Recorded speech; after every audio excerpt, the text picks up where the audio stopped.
Hi guys, welcome to the Full Power CACAO pod. No, it's just the Full Power podcast, isn't it?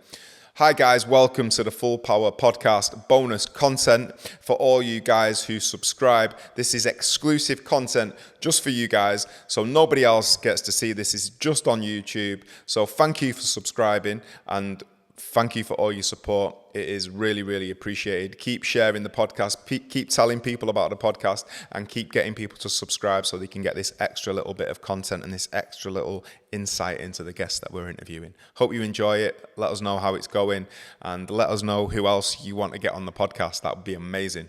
Much love. Can you share with us a memorable family moment that stands out to you? Look, I could give you loads of extravagant ones that have happened with my family since my life has changed, but I always say to people that for all of the amazing things that we've done, the best family moments for me is when I come round and we've been playing Monopoly or whatever, and I sort of come out of it and think, fucking hell, we've been playing this for 20 minutes, and I haven't thought about anything else in the world other than the fact that I'm just with my kids and we're playing Monopoly. So that would be my answer, those moments, because I think it's easy to go to all of these amazing things that we've done. But actually, those moments of presence are the ones that stand out. Beautiful.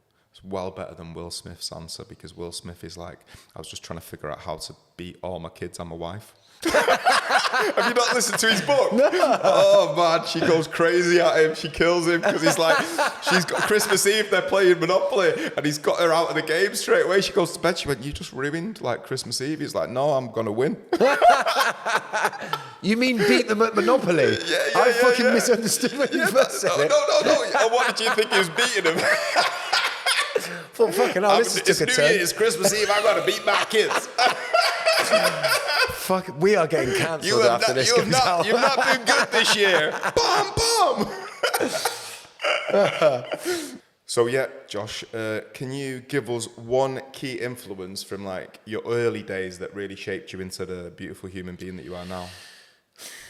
I think probably my mum saying to me, if ever you get to the stage where you can't control your drinking, then you're probably like your dad and you'll never be able to control it and you'll have to stop.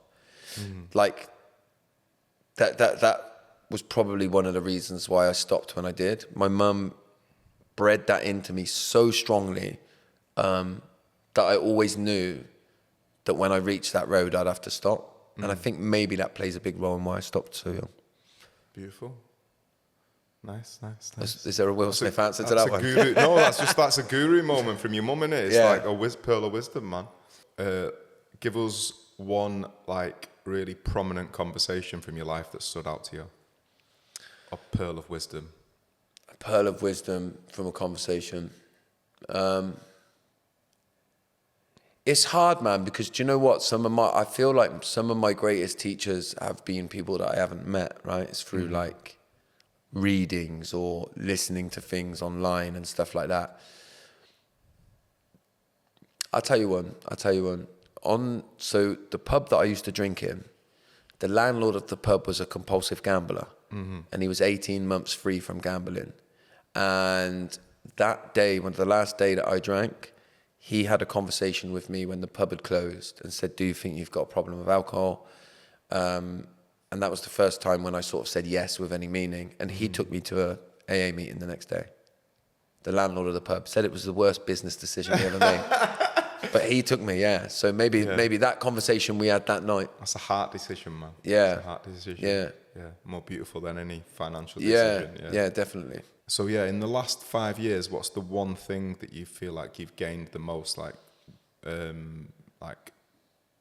Anything that you can think of, which is the most prominent thing. Probably a deeper sense of self. I know we talked a little bit about it, but a deeper love for who I am in all of my glory, not just when I'm doing well. I think the first 5 or 6 years of my sobriety, I was desperately trying to be good enough so that then I could love myself. And I think in the last 5 years, I've landed more at that place of let me just love who I am and know that that's okay too. So I think probably that, Right, Josh. So if hypothetically, if you was to die tonight, would there be any regret or one thing that you wish you had said to somebody before you went? Yeah, maybe I could have told my mum I love her a bit more than I do. I feel like maybe I don't get the opportunity to say that to my mum as much. But it's not that I don't say it, because I do. So, like, in many ways, I have got to a stage where I do live my life a little bit like today is all I have, you know?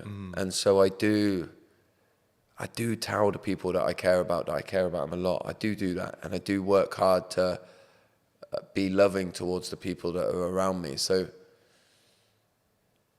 it might sound a little bit arrogant to say it, but I feel like there wouldn't be much left unsaid, because I do say it. Yeah. Man. Good. Beautiful. I think a good way to put this as well is, if you was in the Matrix and you could download one skill into the back of your head like Neo does, like, what would it be? It would 100% to be to quieten my mind. Okay. My mind, I have to work so hard to quieten my mind, man. I'd love to just, you know, my older brother, yeah, I go out on my bike with him sometimes, we go out cycling, yeah. And sometimes I'll say something and he'll be like, oh yeah, I've never thought of it that way. And I'm like, it feels like there's fucking barely anything goes on in his head. My head is like so loud. It's like an untuned radio. Do you know what I mean? And if I can get 5 minutes a day when it's tuned in and it all feels right, I feel like I'm winning. So yeah, if I could download one thing, it would be to tune my head in so that I'm just could be a little bit chill more without having to work so fucking hard. Yeah, but would you not also? Would you sacrifice that for the actual creativity that's coming from those thoughts? If you had to choose between the two, which one would you choose? A still mind or the creative mind that makes you think of things differently? Well, if I was downloading it, I would download it in a format where I could turn it off and on. Sweet. I love it. So, sweet, man. Good. Happy days. Let's get out of here. That was good.